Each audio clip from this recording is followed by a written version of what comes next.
دي غرفة تانية غير الغرفة اللي فيها اللوح. على ما اظن ان هي معمولة للاطفال عشان فيها بعض القصص على لوحات كده زي الايباد.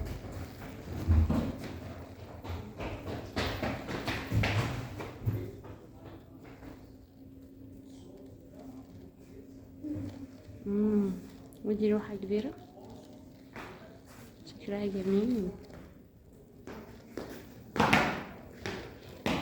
المفروض في حد هيجي يطلع معانا يشرح لنا بالانجليش عشان احنا طلبنا حد بيتكلم انجليش مش برتغالي عشان الشرح يبقى واضح شوية. بس انا بتجول في المكان لحد ما Nefe نظبط. era o filho mais jovem de Lehi.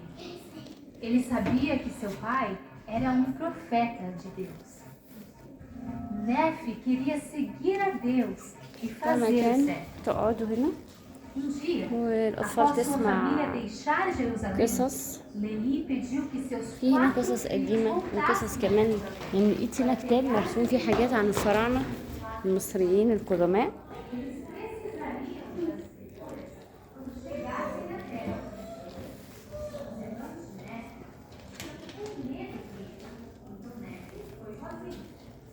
Nefe sabia que Deus o ajudaria se ele guardasse as suas Foi difícil e perigoso, mas Nefe conseguiu, com a ajuda de Deus, pegar as placas de matança. لسه في أماكن كتير. بنطلع من الغرفة دي نلاقي اللوحة دي،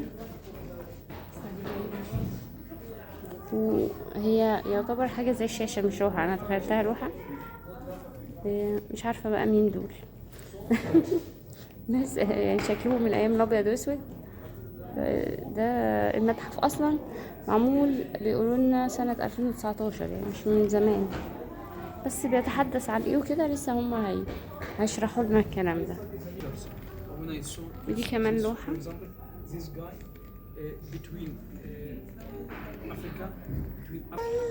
دلوقتي المفروض هما شغلوا لنا شاشة بتشرح شوية عن المتحف اللي لسه هنتفرج عليه. طبعا المتحف هنا هو عبارة عن متحف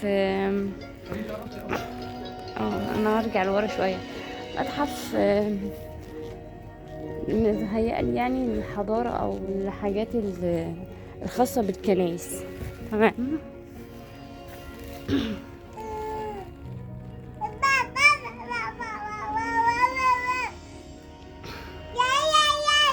هما بيشغلوا لنا شاشة كده نتفرج على شوية مقاطع وبعدين بنتفرج على المكان. يعني على ما اظن دي مقاطع عن تعذيب السيد المسيح. تعذيب سيدنا عيسى.